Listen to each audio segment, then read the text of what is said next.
তো ইউসুফ আলাইহিস সালাতু ওয়াস সালামকে কূপ থেকে তুললেন, বাজারে বিক্রি করলেন স্বল্প মূল্যে। স্বল্প মূল্যে বিক্রি করার পর মিশরের বাদশাহ ওনাকে পরায় করে নিলেন।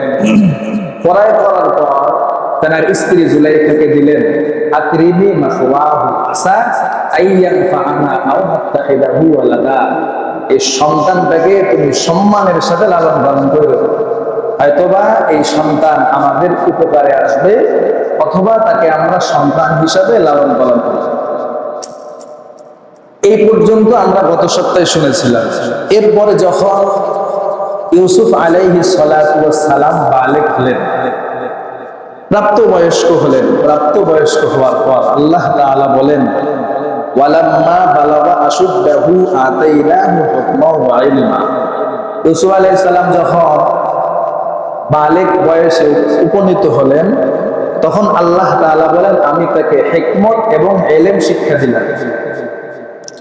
ওয়া কাযালিকা নাজিল মুহসিনিন, এমনভাবে আমি আমার ভালো খাস বান্দাদেরকে এইভাবে প্রতিদান দিয়ে থাকি।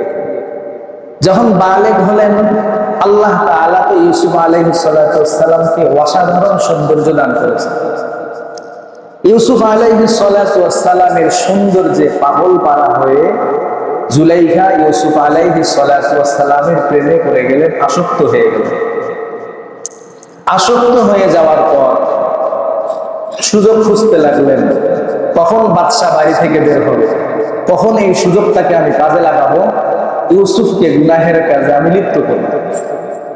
আল্লাহ তাআলা বলেন, وراودته التي هو في بيتها عن نفسه وغلقت الأبواب وقالت هيت لك। জুলাইখা ইউসুফ আলাইহিস সালাতু ওয়াস সালামকে ফুসলাইতে লাগলেন।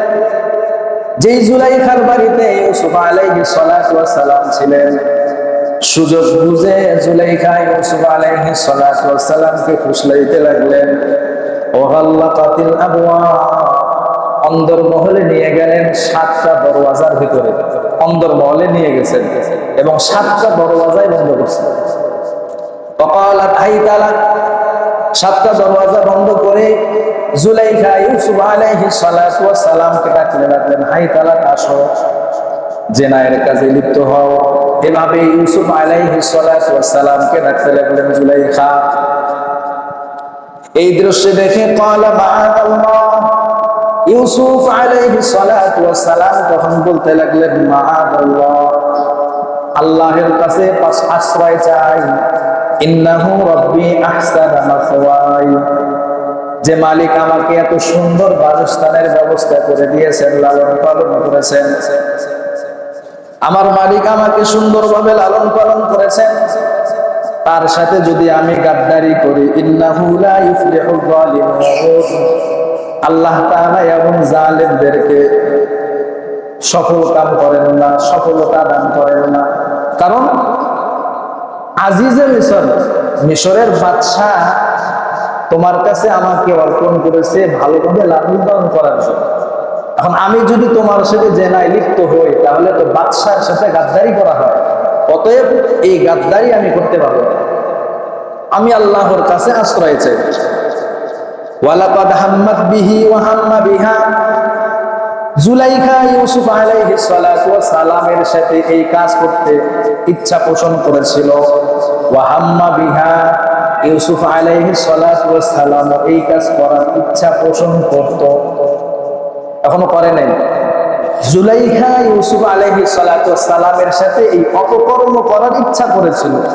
ইউসুফ আলাইহিস সালাতু ওয়াস সালামও করত, তবে লাউলা আররা বুরহান রাব্বি, ইউসুফ আলাইহিস সালাতু ওয়াস সালাম তার রবের যদি দলিল না দেখতেন, প্রমাণ আদি যদি না দেখতেন, ইউসুফ আলাইহিস সালাতু ওয়াস সালাম ও জুলাইখার সাথে এই খারাপ কাজের ইচ্ছা পোষণ করত। কিন্তু আল্লাহ তাআলার বুরহান দলিল দেখার কারণে এই কাজে আর লিপ্ত হয় নাই। কি কাজ, কি দলিল পেয়েছিলেন আল্লাহর কাছ থেকে? মুফাসসিরিন ইকরাম বলে, ইউসুফ আলাইহিস সালাতু ওয়াস সালামকে যখন ফুসলাইতে লাগলো, জুলাইখা ইউসুফ আলাইহিস সালামের সাথে এই অপকর্ম করার ইচ্ছা পোষণ করেছিল, আল্লাহ তাআলা অলৌকিকভাবে ইউসুফ আলাইহিস সালামের পিতা ইয়াকুব আলাইহিস সালাতু ওয়াস সালামের চেহারার আকৃতিটা তার সামনে তুলে ধরেছিলেন এবং ইয়াকুব আলাইহিস সালাতু ওয়াস সালাম হাতের আঙ্গুলের দাঁত দিয়ে কামড়ে সন্তানকে ইশারায় সাবধান করেছিলেন যে বাবা সাবধান, এমন কাজ জিন্দেগিতে করবে না। সুবহানাল্লাহ। এটা হলো লাউলা আল্লাহ বুরহান রাব্বিক, আল্লাহ তাআলার দলিল যদি তিনি না দেখতেন তাহলে এই কাজে তিনি ইচ্ছা পোষণ করতেন। কাযালিকা লিনাসরিফা আনহু সুআ ওয়াল ফাহশা, আল্লাহ তাআলা বলেন এমনই ভাবে আমি তার থেকে এই কাজ নেই নাই, সুআ ওয়াল ফাহশা, অশ্লীল এবং খারাপ কাজ থেকে তাকে আমি বিরত রেখেছি। ইন্নাহু মিন ইবাদিনাল মুখলাসিন, আর ইউসুফ আলাইহিস সালাতু ওয়াস সালাম আমার খাস বান্দা। ইউসুফ আলাইহিস সালাম আমার খাস বান্দাদের অন্তর্ভুক্ত, তো আমি তাকে হেফাজত করেছি। এবার ইউসুফ আলাইহিস সালাতু ওয়াস সালাম যখন কোনোভাবেই এই কাজের ইচ্ছা পোষণ করতেছে না, তখন এখন 7টা দরওয়াজা বন্ধ, তালাবদ্ধ 7টা দরওয়াজা। ইউসুফ আলাইহিস সালামের পালানোর কোনো রাস্তা নাই। কোথায় পালাবে? কারণ সব দরওয়াজা বন্ধ। আল্লাহ তাআলার উপর ভরসা করে দরজার দিকে দৌড় দিছে। ওয়াস্তাবাকাল বাবা, জুলাইখা এবং ইউসুফ আলাইহিস সালাম দুইজনে দরজার দিকে দৌড় দিলেন। ফাকাদ্দাত কমিসহু মিন দুবুর, জুলাইখা ইউসুফ আলাইহিস সালাতু ওয়াস সালামের পিছনের দিকে জামাটা টেনে ধরছে। পিছনের জামা টেনে ধরার কারণে পিছনের জামা ছিঁড়ে গেছে।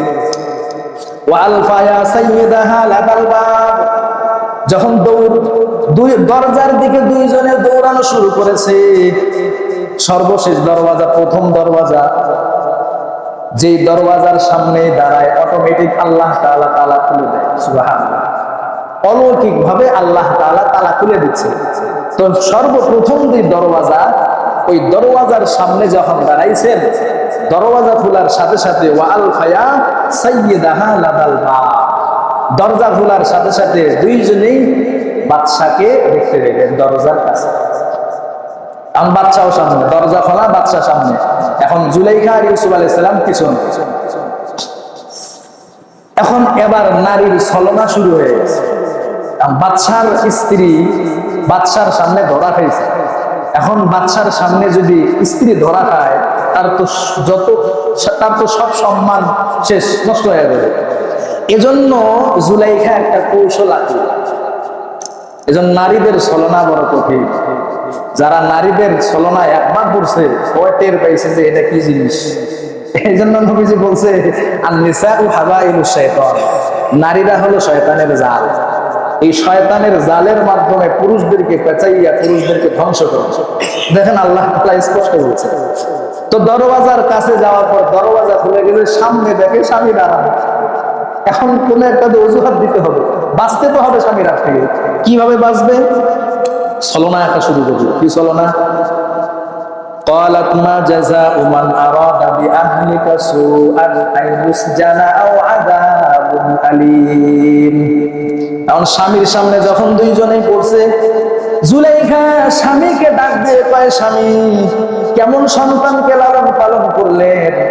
যে সন্তানকে আপনি লালন পালন করলেন, ওই সন্তানে আপনার স্ত্রীর সাথে আকাম করার জন্য প্রস্তুত হয়ে গেছে। আচ্ছা, আকাম করার জন্য কি ইউসুফ আলাইহিস সালাম প্রস্তুতি নিয়েছিলেন? না, সব ষড়যন্ত্র জুলাইখার। এবার জুলাইখা বলতে লাগলো, ক্বালাত মা জাযাউ মান আরাদা বিআহলিকা, যে সন্তান আপনার স্ত্রীর সাথে এমন খারাপ কাজ করার ইচ্ছা পোষণ করেছে, ওই লোকের শাস্তি কি হইতে পারে? এমন শাস্তি কামনা করতেছে। সুআন আইয়ুসজানা, হয়তো তাকে জেলে আবদ্ধ করে, না হয় তাকে যন্ত্রণাদায়ক কঠিন শাস্তি দেয়। পাস লাগাইছে স্ত্রী জুলাইখা। দোষ করলো জুলাইখা, স্বামীর সামনে ধরা খাইছে। এখন স্বামীর কাছে বলতেছে, কি ছেলে লালন পালন করলেন? যে ছেলে আপনার স্ত্রীর সাথে এই আকাম করার জন্য প্রস্তুতি ইচ্ছা পোষণ করেছিল, এই সন্তানকে হয়তো জেলখানায় আবদ্ধ করেন, না হয় কঠিন থেকে কঠিন শাস্তি দেয়। ইউসুফ আলাইহিস সালাম হতভম্ব হয়ে গেছে। কিরে, আমি যেখানে কোনো ইচ্ছাই পোষণ করলাম না, যেখানে জুলাইখা মারামারি করতেছে, সেখানে সব দোষ আমার ঘরে চাপাই দিল। قال هي راودتني عن نفسي, এবার ইউসুফ আলাইহিস সালাম বলতে লাগলেন, বাদশা মিয়া, আমার তো কোনো দোষ নাই, সব দোষ তো আপনার স্ত্রীর। আপনার স্ত্রী তো আমাকে ফুসলাইছে, আমার তো কোনো এখানে দোষ নাই। যত কাজ করার এখানে, ষড়যন্ত্র করার সব তো আপনার স্ত্রী করেছে, এখানে তো আমার কোনো দোষ নাই। এভাবে বলার পর বাদশা মিয়া বিশ্বাস করতে দেয় না। বলছিলেন নারীদের ষড়যন্ত্র, নারীদের চক্র বড় কঠিন, মারাত্মক। স্ত্রীর কথা বিশ্বাস করে, ইউসুফ আলাইহিস সালামের কথা বিশ্বাস করে। এবার সাক্ষী লাগবে, ইউসুফ আলাইহিস সালামকে তো বাঁচতে হবে, সাক্ষী লাগবে। ওয়াশাহিদা শাহিদুম মিন আহলিহা, বাদশার বাড়িতে একটা ছোট বাচ্চা ছিল যে কথা বলতে পারত না। ইউসুফ আলাইহিস সালাম বলতে লাগলেন, একজন সাক্ষী আছে, সাক্ষীটা হলো ছোট শিশু বাচ্চা। ছোট শিশু বাচ্চা তো কথা বলতে পারে না, কিন্তু নবী ইউসুফ আলাইহিস সালামকে আল্লাহ তাআলা এই দোষ থেকে তো মুক্ত করবেন। ওয়াশাহিদা শাহিদুম মিন আহলিহা, জুলাইখার পরিবারের একজন ছোট শিশু বাচ্চা সাক্ষী দিল।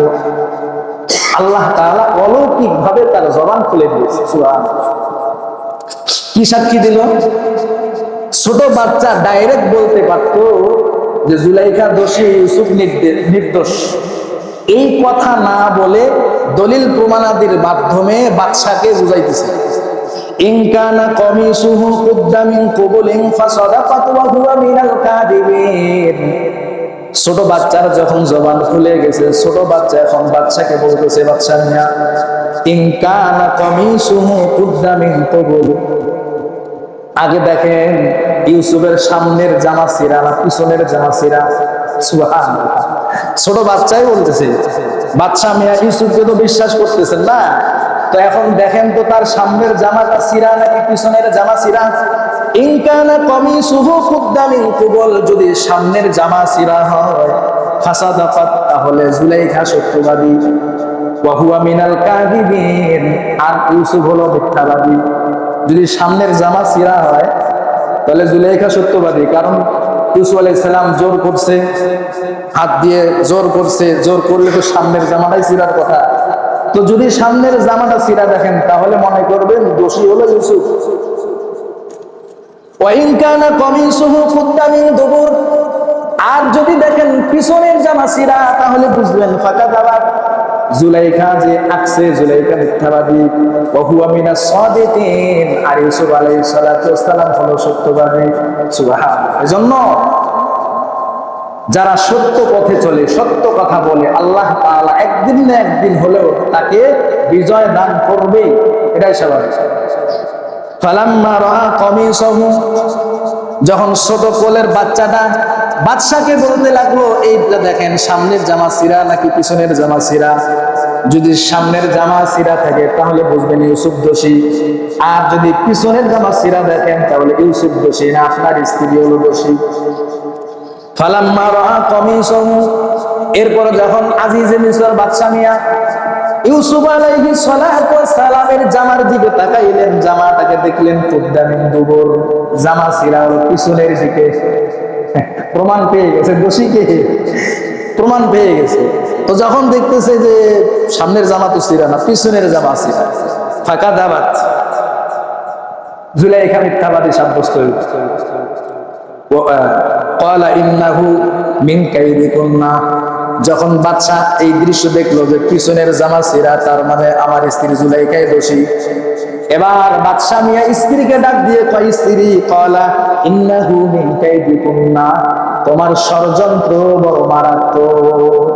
এটা তো তোমার ষড়যন্ত্র, ইউসুফের তো দোষ নাই, তোমার ষড়যন্ত্রগুলো। ইন্না কাইদাকুন্না আযীম, নারীদের ষড়যন্ত্র বড় মারাত্মক, কঠিন। আল্লাহ তাআলা বলতেছে নারীদের ষড়যন্ত্র বড় কঠিন, মারাত্মক। এজন্য নারীদের ষড়যন্ত্রে একবার যে পড়ছে ওই টের পাইছে এটা কি জিনিস। আমাদের অনেক যুবক ভাই এই নারীর ফাঁদে পড়ে একালও শেষ করে, ওকালও শেষ করে। তার যে ভবিষ্যৎ জীবন আছে এটা সে চিন্তাও করে না, যে আমার ভবিষ্যৎ জীবন কি হবে, চিন্তাও করে না। নারীর ফাঁদে পড়ে গেছে, তো ভবিষ্যৎ জীবনের কথা তার মাথা থেকেই উঠে যায়। এটা নারীর ছলনা। এজন্য নবীজি বলছেন এই সমস্ত নারী থেকে তোমরা বাঁচো। তো বাদশা মিয়া বলতে লাগলো, তোমাদের ষড়যন্ত্র বড় মারাত্মক। ইউসুফু আ'রিদ আন হাদা, এখন তো বাদশার স্ত্রী জুলাইখা, এখন এই কথা যদি গ্রামে এলাকায় ছড়িয়ে পড়ে, বাদশার স্ত্রীর সম্মান সব শেষ, বাদশারও সম্মান শেষ, স্ত্রীরও সম্মান শেষ। কারণ বাদশার স্ত্রী বাদশা মিয়া ইউসুফ আলাইহিস সালামকে বলতে লাগলেন, এই বিষয়টাকে তুমি এড়িয়ে চলো, এটা কানে দিও না। এটা বলার উদ্দেশ্য হইল তুমি এই বিষয়টাকে এড়িয়ে চলো, এটার জন্য এলাকায় প্রচার প্রসার না হয়। কারণ প্রচার প্রসার হলে তো আমি বাদশারে সব সম্মান শেষ, মাটির সাথে মিশে যাবে। এজন্য এই বিষয়টাকে তুমি এড়িয়ে চলো, এটা বাদ দাও। ওয়াস্তাগফিরি লিযামবিক, স্ত্রীকে বলতে লাগলো, তুমি যেহেতু ভুল করেছো, তোমার গুনাহের জন্য ক্ষমা চাওয়া লাগবে, তোমার গুনাহের জন্য ক্ষমা চাও। ইন্নাকি কুনতি মিনাল খাতিন, অবশ্যই তুমি অপরাধী, তুমি অপরাধ করেছো, তুমি তোমার অপরাধের জন্য ক্ষমা প্রার্থনা করো। ফাকালা নিসওয়াতুন ফিল মাদিনাতি ইমরাতুল আজিজ তুরাবিদু ফাতাহা আন নাফসি। এখন এমন এই সমস্ত কথা তো আর বাড়ির ভিতরে তো আর থাকে না, কেমনে কেমনে জানি এলাকায় প্রচার প্রচার হয়। তো বাদশার স্ত্রীর এই গোপন কথাটা এলাকায় প্রচার প্রসার হয়ে গেল। وقال نسوة في المدينة امرأة العزيز تراود فتاها عن نفسه। যখন এলাকার মধ্যে প্রচার প্রসার হয়ে গেল যে বাদশার স্ত্রী এমন এমন অঘটন ঘটাইছে, নিজের পালক পুত্রের সামনে, নিজের পালক পুত্রের কাছে এই সমস্ত কাজ ধরা খাইছে। যখন এলাকার মহিলারা বলা বলি করতে লাগলো যে বাদশার স্ত্রী তো একটা যুবকের প্রেমে আসক্ত হয়ে গেছে, ইন্না লানারাহা ফি দালালিন মুবিন, নিশ্চয়ই জুলাইখা সুস্পষ্ট পথভ্রষ্টতার মধ্যে রয়েছে। ফালাম্মা সামিআত বিমাকরিহিন্না আরসালাত ইলাইহিন্না, যখন এলাকায় বিষয়টা প্রচার প্রসার হয়ে গেল, নারীদের এই ষড়যন্ত্র যখন জুলাইখা শুনতে পারলো, নারীদের কাছে একজন বার্তা বাহক পাঠাইল। এখন নারীদেরকে ডাকার জন্য একজন লোক পাঠাইছে। একজন লোক পাঠানোর পরে এলাকার সব নারীদেরকে দাওয়াত করছে, দাওয়াতের আয়োজন। তোমরা আমার বিরুদ্ধে ষড়যন্ত্র করতেছো, আমার ব্যাপারে খারাপ মন্তব্য করতেছো, দাদা তোমাদেরকেও খেলা দেখা, আমি কোন কারণে ইউসুফের প্রেমে আসক্ত হয়েছি এটার প্রমাণ তোমাদেরকে দেখাবো। তো যখন সকল নারীদেরকে ডাকলেন, একটা মজলিসের আয়োজন করলেন। সবার হাতে হাতে একটা করে আপেল দিয়েছে, একটা করে ছুরি দিয়েছে, সবাইকে সারিবদ্ধভাবে বসাইছে, মাঝখানে ফাঁকা। তো মাঝখানে ফাঁকা রাখার পর দুই সাইডে নারীদেরকে বসাইছে, তাদের হাতে ছুরি দিছে আর আপেল দিছে একটা করে। এরপর ইউসুফ আলাইহিস সালাম জুলাইখা ইউসুফ আলাইহিস সালামকে বলতে লাগলো, যাও নারীদের মাঝখান দিয়ে তুমি চলো, অতিক্রম করো, এইখান দিয়ে তুমি বের হও। ফালাম্মা রাআইনাহু আকবারনাহু ওয়া কাত্তানা আইদিয়াহুন্না, ইউসুফ আলাইহিস সালাম যখন সকল নারীদের মাঝখান দিয়ে হাঁটে, সবাই ইউসুফ আলাইহিস সালামের দিকে তাকাইছেন। আকবারনাহু, সবাই হতভম্ব হয়ে গেছে, কি দেখলাম এটা, আশ্চর্য হয়ে গেছে সবাই। ওয়াকাত্তানা আইদিয়াহুন্না, সবাই ইউসুফ আলাইহিস সালামের চেহারার দিকে তাকায়, এদিকে যে আপেল কাটবে এটার কোনো তাদের মাথায় নাই, আপেল কাটা বাদ দিয়া সকলেই নিজের হাত কাটা শুরু করছে। ওয়াকাত্তানা আইদিয়াহুন্না, সবাই তাদের হাত কাটা শুরু করছে, হাত কাটছে। এবার সবাই বলতে লাগলো, কুলনা হাশা লিল্লাহ, মাশাআল্লাহ, এত সুন্দর মানুষ, মা হাদা বাশারা, এটা মানুষ হতে পারে না, ইন হাদা ইল্লা মালাকুন কারীম, এটা হলো সম্মানিত ফেরেশতা। এত সুন্দর তো মানুষ হতে পারে না, নিশ্চয়ই এটা আল্লাহর সম্মানিত ফেরেশতা হবে। এবার যখন সবাই নিজ নিজ হাত কাটছে, এখন জুলাইখা সবাইকে উদ্দেশ্য করে বলছে, তোমরা হাত কাটছো না? ক্বালাত ফাযালিকুন্নাল্লাযী লুমতুন্নানী ফীহি, তোমরা যে আমাকে অপবাদ দিয়েছো, এবার বুঝতেছো তো এটা কেন, কোন কারণে আমি জুলাইখার প্রেমে আসক্ত হয়েছি, এবার বুঝতে পারছো তো কেন আমি ইউসুফের প্রেমে আসক্ত হয়েছি। তোমরা হাত কাটছো আর আমি তার প্রেমে আসক্ত হয়েছি কেন? তার সৌন্দর্যের কারণে। قالت فذلكن الذي لمتنني فيه ولقد راودته عن نفسه فاستعصم। জুলাইখা বলতে লাগলো, এটা হলো ওই যুবক, যে যুবকের প্রেমে আমি জুলাইখা আসক্ত হয়েছিলাম, যে যুবকের প্রেমে আমি আসক্ত হয়েছি, আমি তাকে ফুসলাইছিলাম, খারাপ কাজ করার জন্য, জেনা কাজ করার জন্য তাকে আমি ফুসলাইছিলাম। ফাস্তাসাম, তবে ইউসুফ তার নিজের ইজ্জতকে হেফাজত করেছে। সুবহানাল্লাহ। ওয়ালা ইল্লাম ইয়াফআল আমরুহু লাইসজানুন্না। এবার সমস্ত মহিলার সামনে জুলাইখা বলতে লাগলো, আমি যে ইউসুফকে প্রস্তাব দিয়েছিলাম খারাপ কাজ করার জন্য, ইউসুফ যদি আমার এই আদেশ পালন না করে তাহলে অবশ্যই অবশ্যই তাকে জেলের ভাত খাওয়াবো। কিসের ভাত? জেলের ভাত খাওয়াবো। অবশ্যই তাকে জেলে আবদ্ধ করবো, বলে কুনাম মিনাস সাবিরিন, এবং তাকে লাঞ্ছিত করে ছাড়বো। সে যদি আমার কথা না মানে অবশ্যই তাকে জেলে আবদ্ধ করা হবে এবং সে লাঞ্ছিত হবে।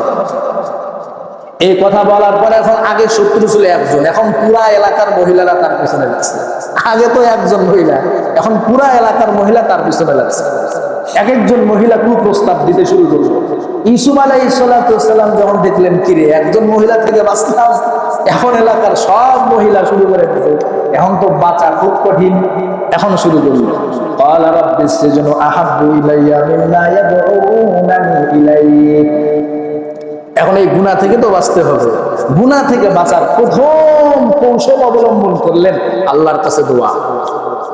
আমরা তো মন যখন যেই গুনাহ করতে চায় তখন সেই গুনাহই করি, অথচ নবীদের একটা সিফাত গুণ হলো আল্লাহর কাছে দোয়া করা। আল্লাহ আমার দ্বারা যেন কোন রকম গুনাহ না হয়, আল্লাহর কাছে সর্বপ্রথম দোয়া করা।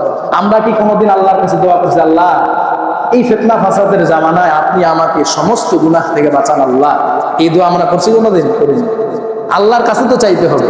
ইউসুফ আলাইহিস সালাম আমাদেরকে শিক্ষা দিচ্ছে, যখন তোমার সামনে গুনাহ আসবে, গুনাহ করার প্রতি আকৃষ্ট না হয়ে সর্বপ্রথম আল্লাহর কাছে দোয়া করো, আল্লাহ এই গুনাহ থেকে বাঁচার জন্য আপনার কাছে ফরিয়াদ, আপনি আমাকে এই গুনাহ থেকে বাঁচান আল্লাহ। ইউসুফ আলাইহিস সালাম আল্লাহর কাছে দোয়া করলেন, আল্লাহ আমাকে এই গুনাহ থেকে বাঁচান। রাব্বিস সিজনু আহাব্বু ইলাইয়া মিম্মা ইয়াদউনানি ইলাইহি। আগে তো একজন মহিলা কুপ্রস্তাব দিয়েছে, এখন তো এলাকার সব মহিলা আমাকে খারাপ কাজের দিকে ডাকে। অতএব এই সমস্ত সমাজ ব্যবস্থার মধ্যে থাকার চাইতে আমার জেলখানায় বেশি ভালো। আমি এই সমাজ ব্যবস্থায় থাকতে চাই না, আমি জেলখানায় থাকবো, জেলখানায় আমার ভালো। ওয়াইল্লা তাসরিফ আন্নি কাইদাহুন্না। আল্লাহ আপনি যদি এই সমস্ত নারীদের ষড়যন্ত্র থেকে আপনি যদি আমাকে হেফাজত না করেন, তাহলে ফাসরাফা আনহু কাইদাহুন্না, তাহলে আমি এই মহিলাদের ষড়যন্ত্রে পড়ে যাব। ওয়া আকুম মিনাল জাহিলিন, অজ্ঞতাবশত আল্লাহ আমি গুনাহে লিপ্ত হয়ে যেতে পারি। অতএব এই নারীদের ষড়যন্ত্র থেকে আপনি আমাকে বাঁচান। এই সমাজ ব্যবস্থায় থাকার চাইতে জেলখানা আমার জন্য বেশি ভালো। ফাস্তাজাবা লাহু রাব্বুহু ফাসরাফা আনহু কাইদাহুন্না। আল্লাহ তাআলা ইউসুফ আলাইহিস সালাতু ওয়াস সালামের দোয়া কবুল করলেন। দোয়া কবুল করার পর আল্লাহ তাআলা নারীদের সকল ষড়যন্ত্র থেকে আল্লাহ তাআলা ইউসুফ আলাইহিস সালাতু ওয়াস সালামকে হেফাজত করলেন। সুম্মা বাদা লাহুম মিন বাদি মা রাআউল আয়াতি লা ইয়াসজুনুন্নাহু হাত্তা হিন। যখন সবার কাছে এটা স্পষ্ট হয়ে গেল ইউসুফকে তো এই গুনার কাজে লিপ্ত করা সহজ না, কঠিন, এই তো এমনিতেই গুনাহে লিপ্ত হবে না, এই বিষয়টা সবার কাছে স্পষ্ট হয়ে যাওয়ার পর সাময়িক সময়ের জন্য বাদশা মিয়া তাকে জেলে আবদ্ধ করলেন। কারণ জেলে যদি তাকে আবদ্ধ করা না হয় তাহলে তার স্ত্রীর বিষয়টা পুরা এলাকায় ছারখার হয়ে যাবে, তার মান সম্মান সব নষ্ট হয়ে যাবে। এজন্য কিছুদিনের জন্য ইউসুফ আলাইহিস সালামকে জেলখানায় আবদ্ধ করলেন। জেলখানায় আবদ্ধ করার পর জেলখানায় থাকতে লাগলেন। ওয়াদাখালা মাআহু সিজনা ফাতায়ান। জেলখানায় আবদ্ধ হওয়ার পর এখানে আরো বিশাল বড় একটা কাহিনী ঘটে গেছে। কারণ নবী তো নবীর কৌশল, নবীকে আল্লাহ তাআলা যেভাবেই হোক সমস্ত ষড়যন্ত্র থেকে আল্লাহ হেফাজত করবেন। তো জেলখানায় তাকে আবদ্ধ করা হলো, জেলখানায় থাকতে লাগলেন। জেলখানায় থাকার পর সেখানে তার সাথে দুইজন যুবকের সাথে সাক্ষাৎ। ওয়াদাখালা মাআহু সিজনা ফাতায়ান। তো ইউসুফ আলাইহিস সালামের সাথে জেলখানায় আরো দুইজন যুবক প্রবেশ করলো। জেলখানায় তিনজন থাকতে থাকতে থাকতে থাকতে হঠাৎ একবার দুইজন যুবকে ইউসুফ আলাইহিস সালামকে স্বপ্নের কথা তার কাছে জানাচ্ছেন যে আমরা তো ঘুমের মধ্যে এই স্বপ্ন দেখছি। আর ইউসুফ আলাইহিস সালামকে আল্লাহ তাআলা তো স্বপ্নের ব্যাখ্যার জ্ঞান শিক্ষা দিয়েছেন, ইলম শিক্ষা দিয়েছেন। সুবহানাল্লাহ। এই যে স্বপ্নের ব্যাখ্যা দেওয়ার কারণে ইউসুফ আলাইহিস সালামকে আল্লাহ তাআলা কত উপরে উঠাইছেন এটা আল্লাহ তাআলা বিস্তারিত এই ঘটনা আলোচনা করেছেন। আজকে তো এতগুলো বলা সম্ভব না। তো ইউসুফ আলাইহিস সালাম জেলখানায় থাকতে লাগলেন। জেলখানায় দুইজন যুবকের সাথে সাক্ষাৎ। দুইজন যুবক কি কি স্বপ্ন দেখছেন, এই স্বপ্নের ব্যাখ্যা তিনি করবেন। স্বপ্নের ব্যাখ্যা করার পর ইউসুফ আলাইহিস সালামকে রাজদরবারে ডাকা দেওয়া হবে। দরবারে ডাকানোর পর বাদশাহ কি স্বপ্ন দেখছে, ওই স্বপ্নের ব্যাখ্যা কি, ওই স্বপ্নের ব্যাখ্যা দেওয়ার পর ইউসুফ আলাইহিস সালামকে অর্থমন্ত্রী বানাইছেন বাদশাহ। সুবহানাল্লাহ, বিস্তারিত কাহিনী। তো যাই হোক, এই যে আমরা ইউসুফ আলাইহিস সালামের ঘটনাটা যে আল্লাহ বর্ণনা করেছেন, আমাদেরকে কাহিনী শোনানোর জন্য আল্লাহ এখানে এমনি বর্ণনা করেন এই ঘটনা। ইউসুফ আলাইহিস সালাম গুনাহ থেকে বাঁচার জন্য আল্লাহর কাছে কতটুকু কাকুতি মিনতি করেছেন একজন নবী হয়ে। আর আমাদের জীবনে প্রত্যেকটা কদমে কদমে গুনাহ। আমরা আল্লাহর কাছে একদিনও বলি না, আল্লাহ আমার প্রত্যেকটা কদমে কদমে গুনাহ, আল্লাহ আপনি আমাকে গুনাহ থেকে বাঁচান। আল্লাহ নারীদের গুনাহ থেকে আপনি আমাকে বাঁচান। আল্লাহ মোবাইলের ফিতনা, মোবাইলের গুনাহ থেকে আপনি আমাকে বাঁচান। আল্লাহ জুয়ার গুনাহ থেকে আপনি আমাকে বাঁচান। অশ্লীলতার গুনাহ থেকে আপনি আমাকে বাঁচান। আল্লাহ, এই দোয়া কি আমরা করেছি? করি না। ইউসুফ আলাইহিস সালামের মাধ্যমে আল্লাহ আমাদেরকে শিক্ষা দিলেন, গুনাহ থেকে যদি বাঁচতে চাও সর্বপ্রথম আল্লাহর কাছে দোয়া করো, আল্লাহ সমস্ত গুনাহ থেকে আপনি আমাদেরকে বাঁচান। তো আমরাও ইনশাআল্লাহ দোয়া করবো যে আল্লাহ আপনি আমাদেরকে গুনাহ থেকে বাঁচান। পারবো না ইনশাআল্লাহ? আল্লাহ তাআলা আমাদের সবাইকে সকল প্রকার গুনাহ থেকে বেঁচে থাকার তৌফিক দান করুক। সকলে বলে আমিন। এর বিস্তারিত ঘটনার সামনে সপ্তাহে